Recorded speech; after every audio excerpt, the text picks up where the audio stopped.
if they are considering going into business or buying a business, or if they have a business, they've got to be realistic. Yeah. Right? About what it involves.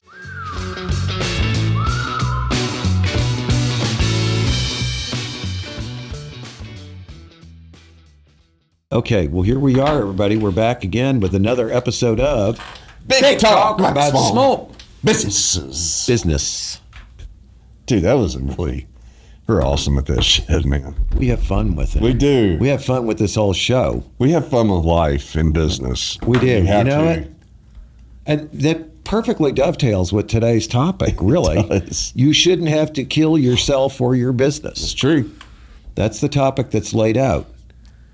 I'm glad we get to explore that, because I think there's maybe some different ideas about what killing yourself is. No, some of us have. What does killing yourself really mean? Yeah, exactly. You know? Yeah. Yeah, it's a big topic. It's actually one that I've been kind of stewing on, you know. I mean, I would say that, you know, not to be cliche about it, but entrepreneurship is absolutely 100% a roller coaster. Yes, it is. It is just a roller coaster. I mean, I think the kill yourself thing is like, you have to work unrealistically at a lot of times in entrepreneurship. Mm-hmm. I mean, like, to where it makes no sense to you, makes no sense to your health, makes no sense for your family, makes no sense for your peers, anything or anyone. Like, it's no rhyme or reason. Yeah, you do put that out there a lot, that idea, when you talk to my students or on this show or just talking with other people. Yeah, like you can't, there is no plan and strategy and balance that, you know, that we're trying to accomplish. Like, get that out of your brain, because entrepreneurship doesn't, if you try to go it's that way. It's about imbalance. It's completely about it. It is. It's about managing the imbalance of it. And I think that the mentality I have when I'm on that, you know, that upward climb, right? Or, you know, there's this high I'm going to. Really, when I'm climbing that, I'm causing a lot of opportunity for the thing to start going like this. And because, you know, you're innovating, you're putting new things in, and everything seems to be smooth. Pushing. You're pushing. And then all of a sudden you start going over the top, and it's like, oh, hell. I mean, it's just like this ride of where you feel overwhelmed. You feel like too much pressure, too many questions, too many decisions, too many. Yeah, why did I push that hard? Right. What have I done? Yeah. But you ever had that thought? What have I done? I had that thought today. Okay.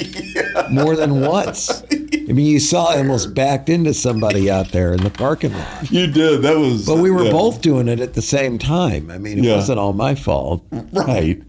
But you were quite distracted. I was distracted. You were on a. Yeah, I was, dude. But, you know, like you say, those times when you're pushing, when aren't you pushing? That's the thing. When aren't you? That is the thing, man. It's part of the life. It's what we do. Mm-hmm. And I think, you know, again, the point of all this for our listeners is that if they are considering going into business or buying a business, or if they have a business, they've got to be realistic. Yeah. Right? About what it involves. Yeah. Yeah, because the worst thing you want to do is think, and we talked about this, but worst thing you want to do is come from a professional managed major corporation and think you're going to get into business as an entrepreneur and not be on a roller coaster. Yeah. Because you're going to be sadly disappointed. And I've seen it happen time and time again. I agree with you. And the second that you start getting, the downhill starts to happen, you're like, I'm out. But you have to ride the down, man. Yeah. You got to ride. You know, we have talked about making that move from corporate America to entrepreneurship and how different they are. But, you know, one thought I had about that is when I worked out there in companies as an employee or as a minor owner, I wasn't any different than I am right now. I still had the same drive. I still was going for pushing. Yeah. I was still on the roller coaster. Yeah. It was just in the context of that environment. Mm-hmm. But if you really want to get ahead in corporate America, you got to be like that. You got to be engaged all the time. You got to be on. You got to be answering your phone. You got to be returning emails. You got to make the 10 o'clock at night call, whatever. It's funny. What's the difference? When you're talking about that, I'm just, in my mind, I can see a few people that I've ran across when working with Walmart, and they worked for Walmart, and I'm literally have gone, thank God they're not an entrepreneur and they're not competing against me. Yeah, because they're not going to do very well. No, the opposite. Because they are they're wired like machines, that. Yeah, they're on it. Those are the ones that get ahead, though. No. They're usually they're the leaders. They're killing. Yeah, they're the climbers. They're the buyers. They're moving to a bigger group. Yeah. It's like, and I'm like, thank God they haven't decided to go on their own, because they would be a true threat. I get it. Because out here in my ecosystem, I'm dealing maybe with a lot of folks that are not wanting to take that ride. Yeah, they're not willing to push that hard. That's right. That's right. No, you're right, man. But see, it's the same thing. An analogy to that, it's just like small business ownership. Yeah.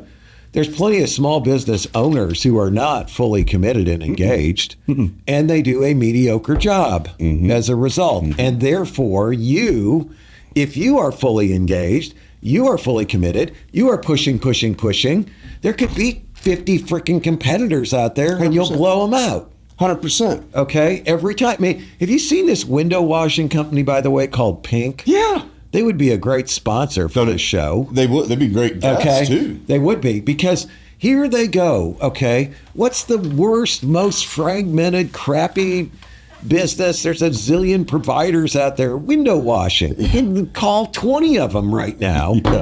Forget, 18 of them won't even return our call, okay? 2 of them might come out. Maybe one of them would give us a price. I actually had a student that did an experiment like that on window washing companies, and that's what he found. Okay. Is what? That they wouldn't call back? Yeah, they don't even call back, okay? And then if they show up in their beat-up truck that's got no branding on it. They got no uniform on, so anybody recognizes who they are. They put no sign out that, we're here washing windows. Yeah. Call us. Would you like a window wash? Yeah, would you like a quote? We're here. They do none of that. And then they're like, oh, God, window washing business is so hard. I mean, God. Okay. Meanwhile, these Pink people come out and kick ass. Yeah. Okay. Because they're hustling. Yes. They're freaking hustling. It is about the hustle. It is. Like we get asked, like, I'm telling you, like, okay, so in this conversation, right? I've get asked, like, White Spider, we did a good job, like, and I was part of that team that did that. And then if I look back, like, what did we do that was right? Dude, we were freaking hustling, right, in a really big, mature agency industry, right? I mean, like, dude, we had significant competitors, of course, but you were disruptive. I wasn't disrupting shit. Disruptive. I was hustling. I know. Like I would go to meeting A, told no. Meeting B, no. C, D. I mean, I would be told no all the time. So all you're doing then is thinking, where's my meeting E? Okay, right? I'm like, I got to get meeting E. I got to get meeting F. Dude, I got to get meeting G. Glass ceilings everywhere. Why did you say no? I'd have to figure out why, and I'd have to. Yeah. It was mystery. There was just a no. We're not interested. Why? Right. And I would ask this person that knew this person that knew that, and I was so like, why? It doesn't make sense. And then I'd find out there's this little tweak. This one person over here is stepsister or brother or cousin to the person over there, my competitor. I'm like, that ain't You couldn't compete with that. I can't compete with that. So what do? Okay, I'm going to go over the top of that one. Yeah. That person is the one blocking. Exactly. I'm going to hustle. I'm going to go on LinkedIn and find the circle. Exactly. Right? I'm going to connect with the boss of these people. That's it, and then baby. I'm going to start very subtly probing them, right? That's right, man. Yeah, let's have coffee. Oh, it's crazy you're at this event. Yeah. I didn't expect that. That's crazy. It's great to actually meet you, What a crazy world. What a small world. But it was about that hustle, that vigor, right? Like not accepting the no. But you see, Beck, a lot of people go, well, you're killing yourself. Okay, but it's not killing yourself. No. Because what it is, it's building yourself. Okay? it's building. It's like working out, and God knows I shouldn't be talking about that. But I mean, yeah, it's painful, right? Yeah. You get out there, you do this. God, my shoulder hurts now. My thighs are killing me today because of that leg workout I did or whatever, right? But what's it doing? It's making you stronger, all right? So it's not killing yourself. It's it's building yourself. Yeah, it's encouraging. This is even really encouraging. I know what your day's been like. Yeah, you do. I've been having a day myself, right? Yeah. And it's like, is it Monday? No, it's Wednesday. I did think it was Monday too. It's a week of Monday. Yeah, I'm like, shit, where'd the Monday and Tuesday go? I need Monday and Tuesday.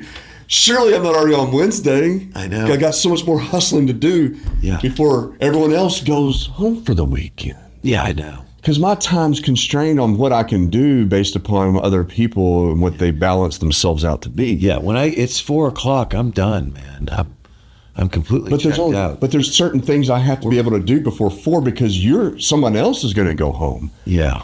But I can postpone what I was going to do over here until 5 and 7 because I'm not stopping my work. Dude. But I have to get these things done before 4 because of that person's leaving. I'm 67. You know that, okay? Yeah. I worked all day yesterday. My class got done at 8:45. I was home by 9. I had a call at 9. Okay? You forgot about that. But I'm just saying, and yet, you know what? Honestly, I still feel like I live a good life. Well, you do, man. I do things I want to do. I mean, I got up, Monday morning, my wife and I took a 12-mile bike ride, okay? It's not like I can't do anything else ever. Right. You're trickling it in. It's, but the point is, yeah, the whole idea of balance, you can't kill. I don't feel like I kill myself. I feel like I test myself. Yeah. Okay, but I'm up to the challenge. Yeah. Okay. Dude, if anything's not growing, it's dying. Yes, it is. I mean, and it's so true. And so this analogy of don't kill yourself. Honestly, the biggest killer that you'd have in business as an entrepreneur is to do nothing. Not killing yourself. Try not to kill yourself. Yeah, is to do nothing. Because you will rust away. Doing nothing. I used to always, years ago, my first job out of grad school, I worked with a couple, some really smart guys. One of them was an older guy that had his MBA. We thought it was a big deal in 1980. There weren't that many of them out there. But he used to always say, deciding not to decide is a decision. 100%. Okay? It's so doing nothing is a decision that you're making. All right. Yeah. And it's a decision to give up. It is. It is all it is.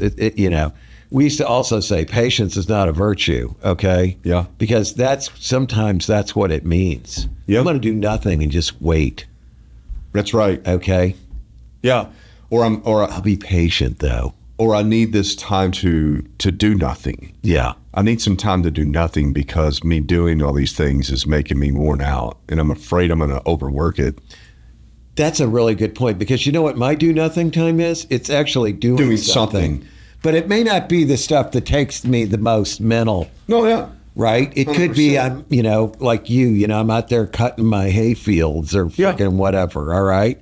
Or cutting my grass or polishing up my cars or cleaning my garage out or building my mailing list database. Mm-hmm. It's not stuff that takes a lot of thought, but it's still productive. 100%. And when you do that, it frees your mind up, actually, to think about other things. Yeah. Okay, but I'm still getting something done. I'm not just doing nothing. My thing that I love to do, like, whenever I have my relaxed, like, I'll come in here and I'll write, like I was writing the other day about my own boundaries and limitations. Wow, you are so thoughtful. You've gotten so philosophical the older you got. It's true. I mean, I do, because I'm trying to figure this shit out. Mm-hmm. And because no one else is going to figure it out for me. And you've gotten more and more effective because of the constant introspection and learning. Oh, 100%. Yeah. I mean, I have down here boundaries on this right side. This is when I was traveling the other day. Okay. Right. And my wife's form of relaxation and traveling was a lot different than mine. she likes to disengage and kind of go into a non-productive thing, which is great. Yeah. Not down that, but mine is. She's in a medical field too, where you get a lot of stress of dealing with people and life and death and stuff that we don't have to deal with. We don't deal with that, right? Yeah, that's exactly. That's not what this show's about. That. Yeah. This advice is not for those folks, right? But, right. But I was writing down what are my boundaries that I need to reprioritize because I've allowed the world or things to just start squeezing in, and I quit prioritizing things that matter. Yeah. And then I was writing down my obsessions. Mm-hmm. But this is productive work. Yes, it is. But it's relaxing. Do you have boundaries? I'm curious of what boundaries you actually have. Okay, so it's interesting.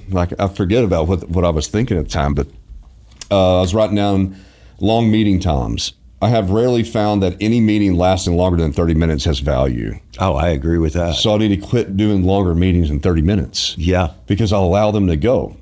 Good. And here's one.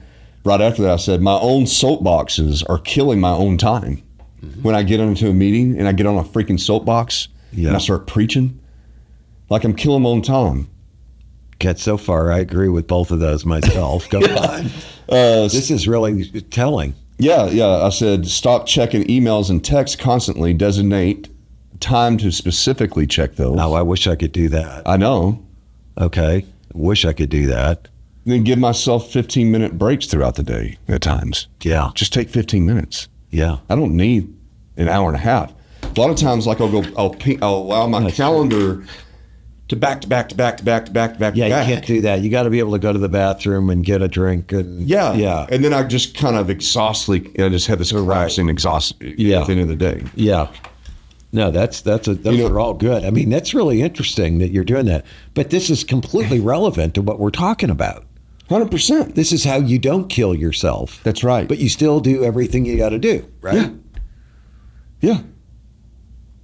No, 100%, man. I mean, I think because and I love the like what we were talking about, the killing yourself, the death is, it's like we all have this fictitious imagination that success is being wealthy and not having to do anything. Yeah, it's not the destination, it's the journey. Yeah.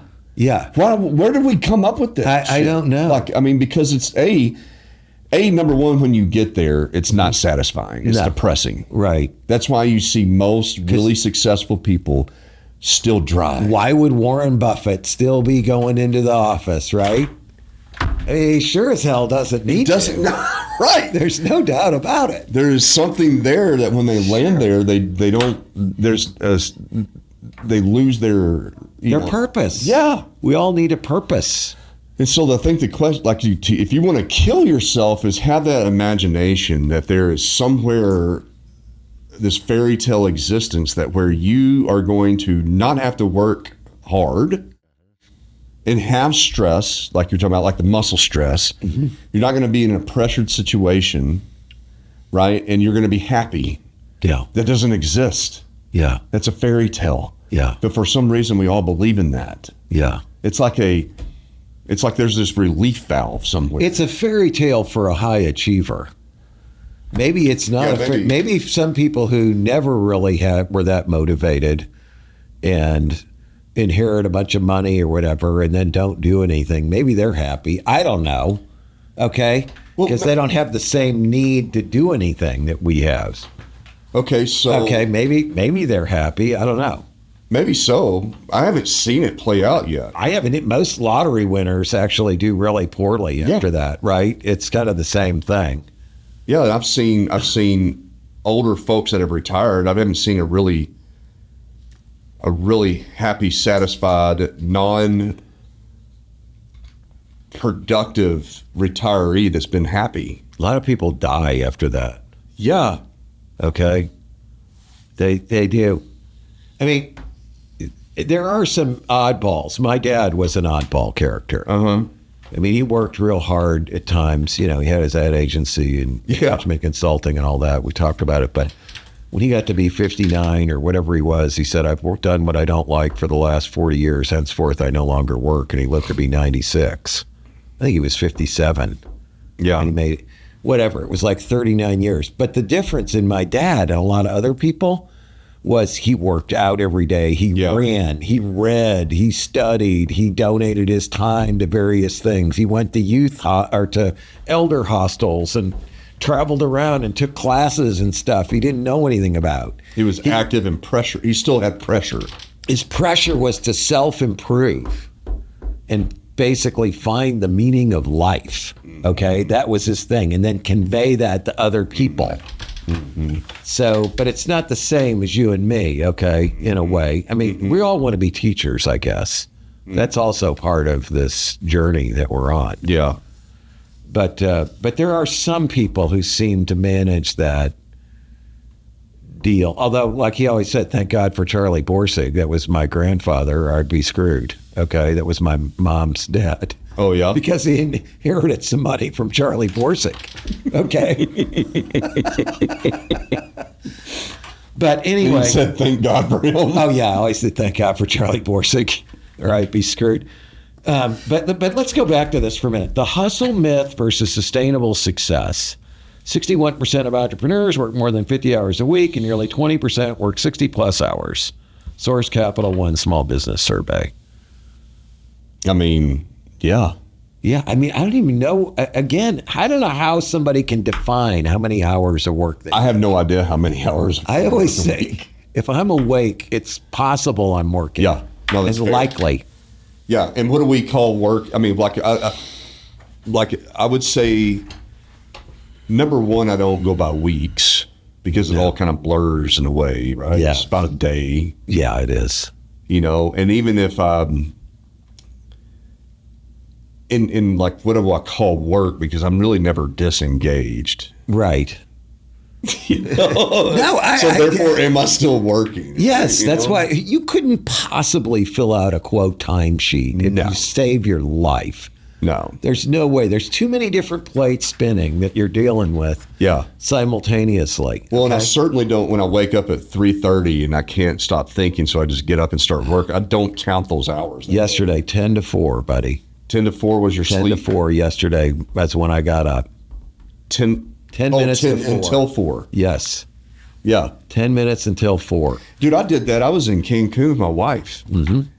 And we went to bed on Friday night at like 10. Go to bed too early. I was too early. Then you wake up early. Boy, I was up at... I get that. Dude, you loved it. I forgot about this. Yep. I woke up at 3:20 in the morning. Yep. In Cancun. Yep. And I was up before the sun was up, right? Walking around. I went and worked out, did some arms. I was out there on the beach, sitting in a chair. And I had my phone and I was checking emails. And I had my little book. Yep. Because I was going to check emails. The sun started coming up. Once I had light, I could read my book. And you're out there in the West Coast time or whatever. Well, it was central. It was central. It's still central? Yeah. Yeah. But I was watching the sunrise right in that boundary ship. Yeah. You know what I'm saying? Then I went and had a little coffee and breakfast. Right. You know, but that was I was working. Of course. So I forgot again, I think part of this, like even this piece of data, 61% work more than 50 hours a week and nearly 20% work 60 plus hours. You know, my question in that is, that's all, quote, or whatever. That's supposed to be a representative sample. What do the successful ones do? Mm-hmm. Don't tell me what everybody does, because not everybody's good at this business ownership stuff. Yeah. Okay? I want to know what the successful ones do. The successful ones are doing more than that. Yeah. By and large. Yeah, right. Okay? Fair. The successful ones. That's what I care about.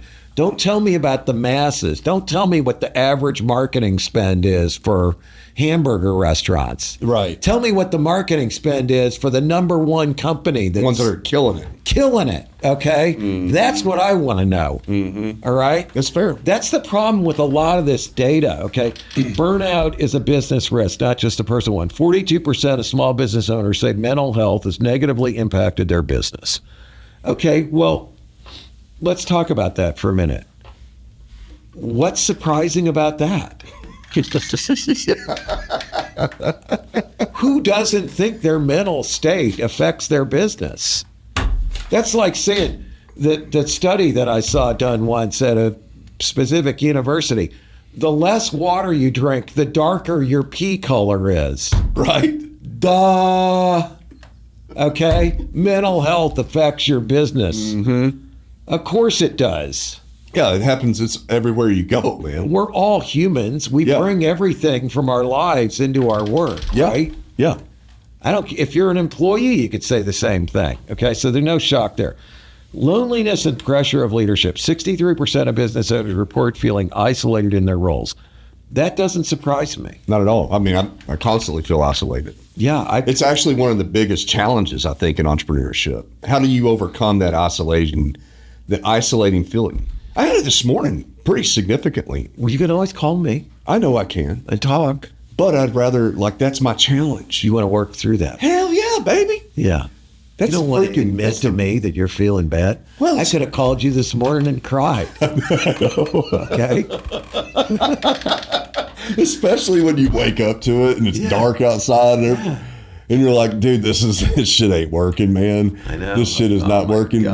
But I'm so alone. What have I done? But I like that period because there's a subconscious, there's this negative force, right?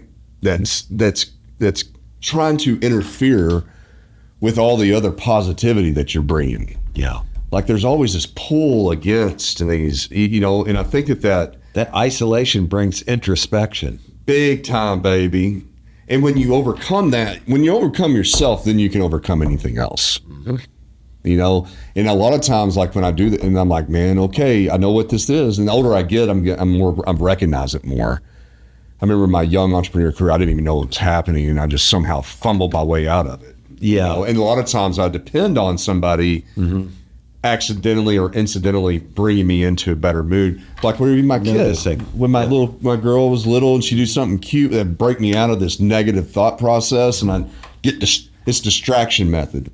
I get distracted by her cuteness, right? And then I drive and go to work, and then this would happen. Oh, then something good came through the email, so now I'm in a better mood. But I was just really flip-floppy, I just kind of tossed around by the waves. But now I'm more of a captain of my own sailboat. Yeah. To where I recognize that. I'm like, I wake up and there's that nasty. Age and experience, dude. There really is something to it. There is. I mean, it's like, okay, I know who this dark negative bastard is. I know your game. Right. You're here to attack me while I'm sleeping. I beat you before, though, and I'll beat your ass again. That's right. Right? And you always come at me when I'm sleeping. You know what I'm saying? You don't come at me in the middle of the day when I've been jacked up on coffee and I'm freaking punching. I woke up this morning, okay? I got my wife pissed off at me, too. Yeah. Again, it was 10 to 4, okay? I didn't get up at 10 to 4, but I did wake up, and I realized yesterday afternoon, we bought one of the girls a new car, okay? Now, I was busy, all right? Yeah. And we're dealing with the dealership. They're friends, whatever. They got this car, and my Sonia went over there with my stepdaughter, to go look at it, and they decided they wanted to buy it. They got their price and everything. And said it at 4:30, she goes, I need a check, okay, today. I'm like, you can't give them a deposit and pick it up with a check tomorrow? No, it's the end of the month. The only reason I got this price is they want the money now. Yeah. Okay, so dealt with that, all right. And it had 30 minutes to get a cashier's check available at the bank in Rogers, one of the dealerships in Bentonville, okay? Yeah. She goes over, gets the money, buys it, everything.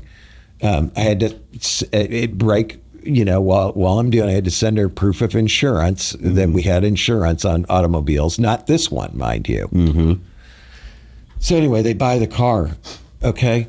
This morning I woke up and I said to myself, holy shit, we have no insurance on this car. Okay. All we did is send him an insurance card on other cars. Right. Not this one. Right. And so I'm like, she better not even drive that car. I'm like, holy cow, she could go wreck it. Somebody's going to sue us. Yeah. Don't drive that car. I mean, it woke me up. Sure. Like you're saying. It's like, and then I had to tell her, you got to tell Sophie she can't drive that car at all until it's got insurance on it. She's like, you woke, now I'm not going to be able to go back to sleep.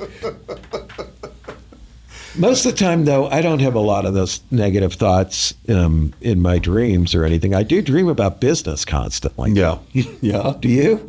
I mean, I don't know if is it a dream when I wake up and I'm instantaneously thinking about business? Have I been dreaming? Yeah. Maybe I have. Yeah.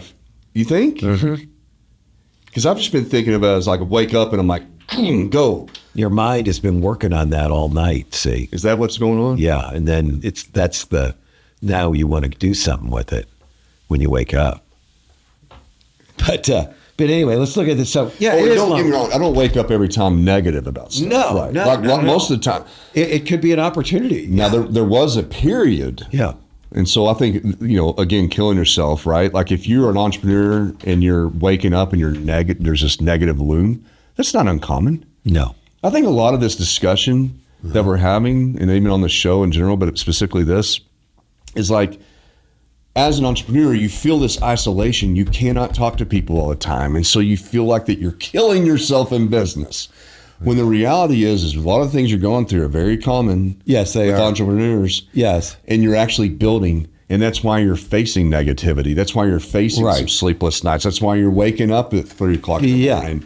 Because you're driving something, you're pushing, you're building, you're in a pressure scenario, which is a good thing. It's called eustress. Yeah, it's called making yourself better. Yeah, pushing your limits. Yeah, growing. Contributing, making the other things around you better. Yeah, it's so true. But you don't necessarily feel like that. Okay, I mean there are a lot of people that do feel lonely, and there are things you can do. I mean, have your friends that you talk with who are going through the same thing. I mean, most of my friends have business. My real friends, most of them are in business. That's true. Okay. Yeah. Those are the people I hang out with. Yep. Maybe you've got a mentor you can talk to. Mm-hmm.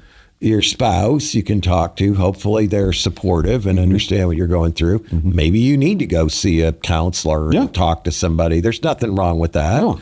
No. You could be in a business support group. There's a lot of those out there where, they're not all just about sharing leads. I don't like those lead sharing groups at all. Right. Okay. It's just so parasitic and weird. But they're, the good ones where you actually talk about, you find out you're not alone. Right. Right. So there are things you can do. I think another good resource that worked tremendously well for me is go on YouTube and start looking up like freaking don't be a bitch and start work harder. Videos. Like literally YouTube search work harder. I saw or LinkedIn. So, there's a lot of things on there. Some of them are bad though. I saw one the other day. This one was like, I bought and sold businesses, blah, blah, blah. Here's 35 things I've learned. Number 1 says the first business you start will probably fail. I'm like, no, why would you say that? Let's build that expectation in right away. Yeah. Oh, this is okay. I'm going to fail. Throw the towel in. That's my first business. No big deal. Yeah, no big deal. Everyone else does it. Everybody does. Oh, millionaire. I said 99% of the successful people I know who own businesses never failed. Okay? Right. I mean, we all did. That's not like little experiments. Like I started a lawn cutting business, or I was a one-man marketing consulting company, and I decided to pull the plug on it. I don't see that necessarily as a real business. Right. Once I start putting employees into the picture. It starts getting real. Yeah. Otherwise, all I'm doing is I'm making a living. When the government knows who you are, that's when it's real. Yeah. I mean, there's a lot of things we could do to make a living that we decide it's not worth that. So I'm going to go do something else. I mean, like your first photography venture or whatever. Yeah. It's not like I set up, okay, here I am now. I'm legally organized. I'm going for it. You don't have to fail. Anyway. And I would say like a lot of those things aren't necessarily failures. Is it a failure to stop a business? No. When you made a conscious decision, it's not making sense. Right. A fail would be is to continue to drive on something that is completely stupid. Exactly. And never let go of it. Like a dog catching the car driving down the street, right? Dan Pena. Have you ever listened to Dan Pena? Name's familiar. Dude, he's awesome. I mean, I love him. But he is relentless. Like he calls himself the $1 trillion man now, I think. But anyway, you go on there, he goes, one of his pieces of advice is most of the time business owners don't know when to to get out of the business is one of the biggest problems. It's like they bleed it. They just It's a failed experiment. Yeah. Don't confuse failure with an experiment that you pull the plug on. That's right. You got to be smart enough to pull the plug. Anyway, managing guilt around rest and time off. 43% of small owners haven't taken a vacation in 2 years. Okay. Who came up with vacations? You know, I actually researched it. Did you really? Yeah, I did. It was freaking Romans. The privileged. Their society ultimately failed, let's note. It started back in Roman times. Did it? When you, when you have the civilization that's becoming, they're becoming more affluent. And so they decide that they need to take vacations and go wander and travel. So they travel to distant places to check them out. Before that, you didn't freaking travel. Because if you did, you would die. Yeah, most people didn't go more than 10 miles from home their whole life. How are you going to carry your water? Like, you don't even know what's around there. Right. Like, are you serious? You don't travel to enjoy and take a vacation. You know, and then we picked it back up. Well, they had the Roman Empire. I mean, they did have a lot of places that they'd captured. Well, yeah, but that's another part of it, right? But it becomes this, like it's this thing. And then we make it this thing in the 1900s when we don't have to worry about surviving as much anymore. It's a privileged thinking that we should even have a vacation and travel. Like, so that's my opinion about it. So number one, like, I'm like, okay, the basis of this, where is it? Is it managing guilt around rest? So haven't taken a vacation to manage your rest and time off. Like, who decided that taking a vacation is restful? Yeah. And it's good for you. I know. Actually, it's more stressful. 100%. Isn't it? Yes. It's the build up to it and everything you got to do to get ready for it. Then it's the doing. And of course, that's, traveling's a hassle if you're flying and stuff gets screwed up and right. And then when you come back, it's the aftermath. It's all the stuff that didn't get done. It's so distracting, so disruptive, so stressful. It is true. It Bro, really is. And man, I get it. Look, I do it literally 100%. Yeah. And my wife can be listening to this to support her. Yeah. It's important for her. Yeah. So therefore I go. Yeah. And I spent in that, and I do it for her. And I hate that in a way. I mean, I wish that she had a partner in a way that was so excited to take a vacation. Maybe that'd be good, but I don't know. Maybe it wouldn't. Because, dude, look, you want like we were talking about earlier, you want my rest and disengagement. Let me go mow the yard. Yeah, I get it. Let me go dig some dirt. Yeah. Right? Let me disengage that way because I get it there. And then I come back. And the way I can, because it takes me 30 minutes to do that. And now I'm back in the game, baby. Yeah. And you got something done. Yeah. That needed to get done. Exactly. You feel good about it, right? A week-long vacation is not relaxing. My wife and I, one of the things for us is like, she comes with me sometimes, but I have a number of business trips I have to do, because I'm on these boards. I got to go to LA, I got to go to New York, or I got to go to Indiana. And so she comes along. And so it's a dual, that's a nice little adventure. She also does the driving. That makes it less stressful. Or if we fly, that's another matter. Yeah. But yeah, I hear what you're saying. Who says a vacation's got to be a pure vacation? Doesn't right. And like, what does that mean? Like managing guilt around, and like my guilt is coming from other people that think that that's relaxing. And really what I'm doing is I'm managing my guilt about being stressed out. Yeah. So it's like a double-edged sword for me. I hear you. And I've been fighting this for 30 years, Zog. But see that again, I mean, I want people to understand that, you're a very successful guy. Okay. People can say, oh, that Eric's crazy, he's full of crap or whatever, or either of us. But I mean, you've been very, very successful. So what we're trying to do here is impart the mental state that it takes to be able to survive all the shit that goes down when you own a business. Yeah. All right. There's a lot of bad stuff that goes along with it, but we think the good outweighs it. That's right. And, but we got to get through that. And if you know it's normal. Yeah. Yes. Okay. Maybe that helps you just feel like, okay, it's like when your kid goes from a nice little kid who loves you to a teenager. Yeah. And suddenly they're 15 and they're nasty and surly or whatever. Yeah. What happened to my sweet little girl? Is it my fault? Yeah. Is something wrong with my parenthood? No. It's normal. It's normal. It's a 15-year-old girl. She's going to be in a bad mood. She's got big hormone swings. She's going through a stressful time herself. You know what I mean? To your point, if you're an entrepreneur and taking a vacation is stressing you out, the thought of it, and so... Yeah.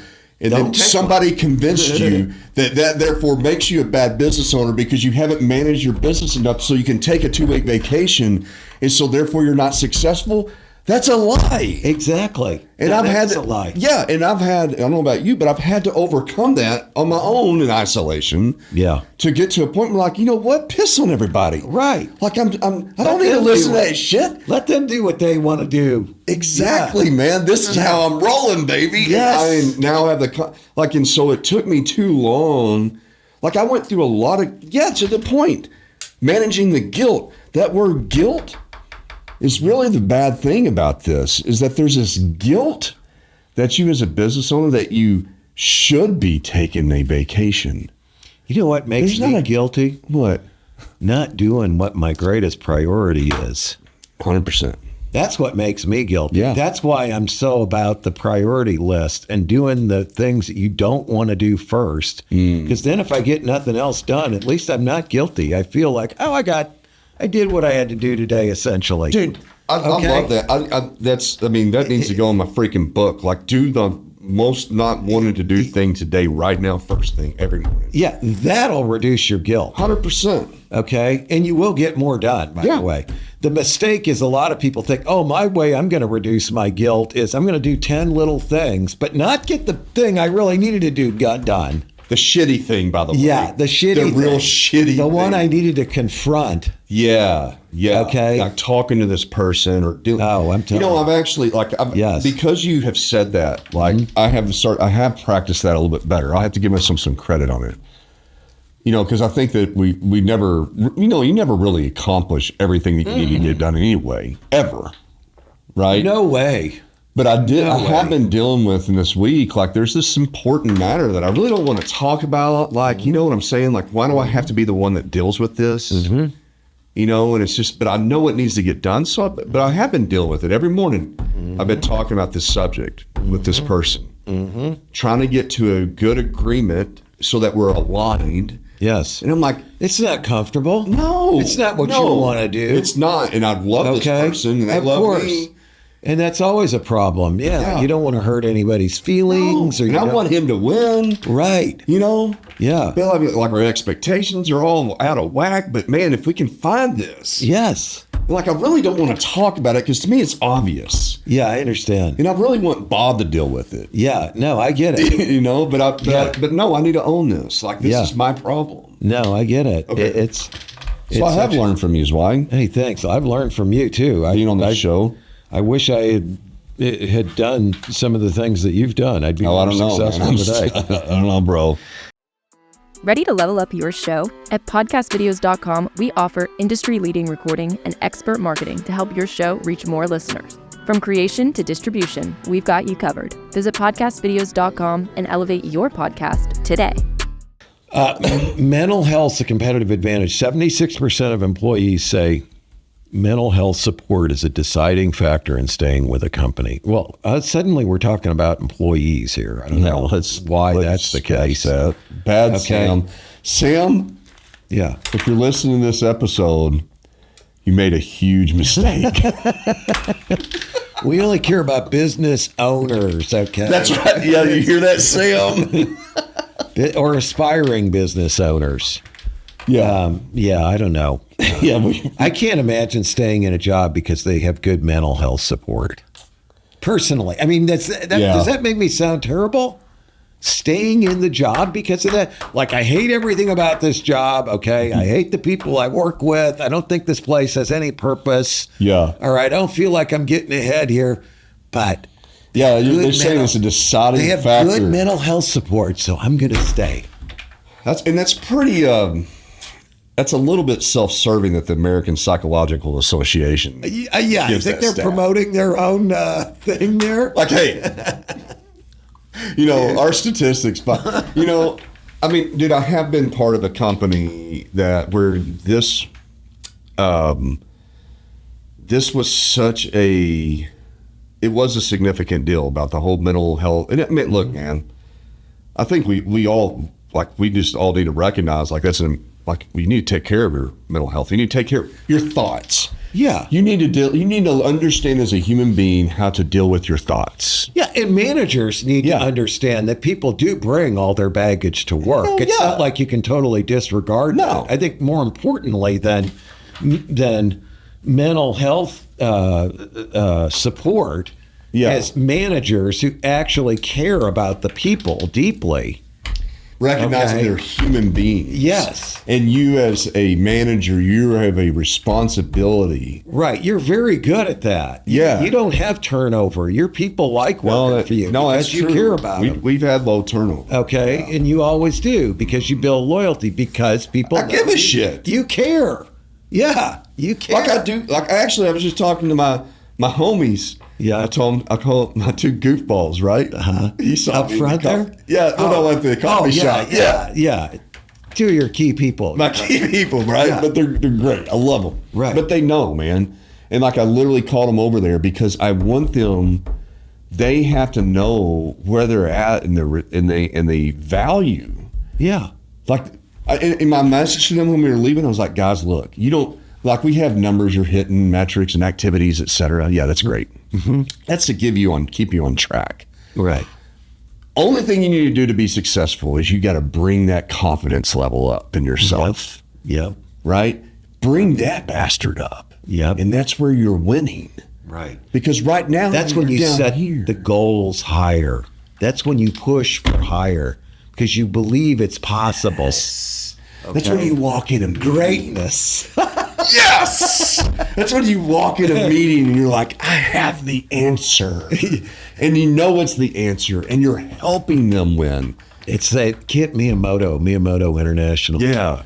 His mission, we used to have, whatever the mission was, but then he would say afterward, he'd be like, the real mission's world dominance. World dominance of our field, okay? Yes. And so, it does take some confidence. It does. You're right. To 100%. Set the goals higher, push yourself higher. See the value in yourself. Yeah. Because if you bring that in, man, if one person brings that in a 10-person company, it's contagious. It is. And it kind of gets us through the next day. Yeah. It's like we can alternate. This person brings in the confidence. Tomorrow, this next person does. The thing about this is some people would say, oh, you're just greedy or you just have an insatiable desire to make more money. My God, we haven't even talked about that. No, that's not talk about making money. That's not the point. That's just the result. That's the outcome. Yeah. It's the outcome. It's not the goal. It's a byproduct. The thing, when you see money in your checking account, only thing that it does for you is go, oh, I achieved something. Yeah. All I think about is now what can I put that else into? How can I redeploy that? After I pay my excessive overhead, of course. After I pay off all the debt it took me to get it. Yeah, just like today, it's like, oh, there's ex-wife number one, ex-wife number two. It's the first of the month, Dude, there it goes. I had a pretty big epiphany. I don't know if it was yesterday, it was recently, to where I was like, oh, that's why people don't own shit. Mm-hmm. And what was that? Well, I mean, just like, because of all the costs that go along with it. The costs and the management of it all. Oh, yeah. I thought about that the other day, too. It's funny you say that. I'm like, why do I need this massive house that I spent all this time on my yard? Yeah. and then improvements. It's like, why do we keep doing this? I got a 4-car garage, a 6,100 square foot house, a huge yard, decks, freaking all this stuff, okay, It's a lot. that we live in. And it's basically my wife and myself. And, meanwhile, it's like, we're planning on redoing the master bathroom. It's not bad. It's got a giant shower and sinks and urinal on the wall and electric toilet. Okay, we're going to redo that. And by the way, we got to redo the kitchen backsplash. Then we got to redo the living room flooring and the flooring in the guest bedroom. And then, it's like this improvement program. I'm trying to get my landscapers over there right now to cut some stumps out and put some gravel walks in. I just had my retaining walls rebuilt and expanded my deck, but now I've also got to get my painters over there because I want to rip the ceiling out in the laundry room and change. And I'm like, and then you pay your water bill, your irrigation bill, your electric bill, your gas bill, your property tax bill. And you go, why am I doing that? And then I got a woman that works for us, and she's blowing off the roof and cleaning the gutters out and blowing the driveways off and cleaning the screen porches out and rearranging all the shit in the garage that next week's going to be out of place again. You know what? Why do we do this? Your current wife, who wasn't your wife at the time, mentioned this many years ago to me, because I was asking, I was like, Mark's busy as hell with all these houses. She goes, it's his canvas. Yeah. It is. It is. It's your canvas. You're expressing yourself in everything that you're doing with that. The way I look at houses, and I don't know if you feel the same way, but you and I are different. You've got tons of properties. I don't know how you're managing it all. It's got to be insane. All right. It's just you have stretched yourself so thin on all that. I don't know how you do it. But anyway, the way I look at it is, it's like the house has a certain potential. Mm-hmm. My wife and I share this exact view. It's our duty to bring out the maximum potential. But once we do, we're done with it. Yeah. And then we're going to move on. Out. We got all the potential out of it. Yeah. It's kind of like a business. It's the same way, Well, the beautiful thing with that real property, though, is that every second and effort you spend in it most likely it returns itself. Oh, yeah, it does. It is truly an investment. Yeah. And I think that to me, it's like you got an expression, but at the same time, you're adding value and worth. And so that's responsible. Yeah, it's a responsible place to put your energy and time. It really is, but it does take a lot of energy and time. Oh, no, hell no. There's no doubt about it. Yeah, but you're also at the same time expressing yourself. Right, I'm expressing myself. I'm improving the community, the neighborhood. It's not like you're glorifying my ego, right? That's right. Increasing your narcissism. No, it's so true, though. I mean, you feel okay about it because, it's different. Like if you're just doodling on you're just painting, right? Where there's no value. I tried painting for a while. Yeah. I mean, it's not that gratifying because it's done. There's a lot of risk to the wastefulness of it, right? Yeah. Some painters that obviously do well are artists. By all means. I know some. But that expression to me, it's the same thing for me, right? I could go out and I used to love doing photography. Right. When I was young. You're artistic. Waking up for sunrise and all this stuff. Some beautiful stuff. Yeah, well, I mean, it's kind of all right? But I mean, I got a lot out of it. Yeah. But my business mind overcame, I don't have time for that because I don't see a return in it, right? But now if I go out and I'm deer hunting, sitting on a bow stand, there could be a return. To me, that's a little bit more of that. But then it's more tangible. It's more tangible. But then if I'm out there building a road on the hunting property, even better, because now I can access, and when I sell it, you can access it. Yeah. Right. It's got real value to it. Well, I think a lot of this, plus learning. Yeah, it goes back to what is business ownership all about? What does it require out of you as an individual, which is going to be a high level of engagement and commitment? The myth of the business out there on the side that provides passive income. That is so rare. The only people making money on that are the people selling you that idea. That is so rare. It just almost never happens. In fact, when I hear it, I'm like, oh, you're getting ready to fail. Okay, that's my first thought. So that's a myth. You got to be highly engaged. You got to be balancing a lot of things at once. You can't look at it all as work. Yeah. Okay. Yeah. It's hard to define what's work and what's you Yeah. and what's living. That's true. Okay. And you want to bring out the potential in the organization. You want to maximize the effect, the impact of that business on the whatever it is, the market that you serve, the community that you serve, the lives of your employees. Yep. Okay, it all comes together in a beautiful process of building, accomplishing something, making the world a better place in the end. That's right. And yeah, hopefully there's a payoff. Yeah. If there's not a big monetary payoff, there's at least a psychic payoff. I agree. So, That's really good. business owners, Back to the mental health. yeah. There's a tremendous amount of mental health value in building your business. That's it. The mental health value comes from feeling like I actually accomplished something. I was useful. I helped people. Yeah, you're contributed. Yes. Yeah, that's where the mental health comes. Does it come from not working? Does that give you good mental? I have no stress, therefore I have good mental health. Dude, that's okay. I wish we had another hour because that's the societal bullshit. It is. I'm not pointing at you like no, but that is this, and that's the problem. That's the tension. That's this accepted force of the masses of the societal. Whoever came up with this crap. But see, it's just like the vacation thing. You should have 2 weeks. That is the proper way to relax. It's not true. People don't realize how much pop culture, the internet, the media contributes to unrealistic expectations about life. All right?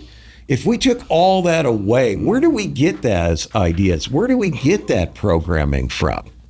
Okay? It's just like last night in class, we were talking about buying and selling small businesses. And I said, when you buy a business, the normal response of the employees is, this is going to be bad. They're going to come in here, they're going to fire a bunch of people. Okay? They're going to sell off our assets and ruin the business, all right? Now, where does that come from? Have you ever watched any movies or TV shows when a business is sold? What is the story? Is it a good story? No. It never is. What the media pushes out? Never is, okay? Or let's talk about how our state's portrayed in the media. I live in Boston. I want to recruit. I want you to come to Arkansas, Eric. Arkansas, what? Do you guys have indoor plumbing there? Where does that come from? Where it comes from this indoctrination of the media, and it goes. This is the problem with the culture that we operate in. It creates these unrealistic expectations about what business ownership should be, what success is. Okay, all of it. So true, man. I love it. I finally got you on the conversation that I wanted, and now we're out of time. Well, that's the way it is. If people want to hear more, see more, listen more to our shows, they need to go to www.bigtalkaboutsmallbusiness.com. We're also on all major streaming platforms. Yeah. Go there, tune in, and I mean, hell, invite us to come talk somewhere too. That'd be fun as hell, wouldn't it? It would be. We're glad to do that. Yeah, man. I've got, we enjoy that. We're here to help you. Okay. That's it. We have no selfish motivation. Because God knows we ain't getting made money on this. No, we aren't. Because dang it, we haven't got a sponsor yet. I'm hoping Pink comes through. Pink, if you hear this, we'll talk you up. We love what you're doing. We love it. We love it. Come for us. If you don't, we don't care. But I think it's a good idea. Yes, I do too. I mean, think about what it's going to do for your business when all these people hear about how great Pink window washing is. All right. Well, hey, we're out of time. Thanks, Eric. It's always great being with you. It's good. It's good for the soul. I'm glad we had the combo. Yeah, it's always great being here. I look forward to it every week. Well, until next week. Another episode of that Big Talk about small business.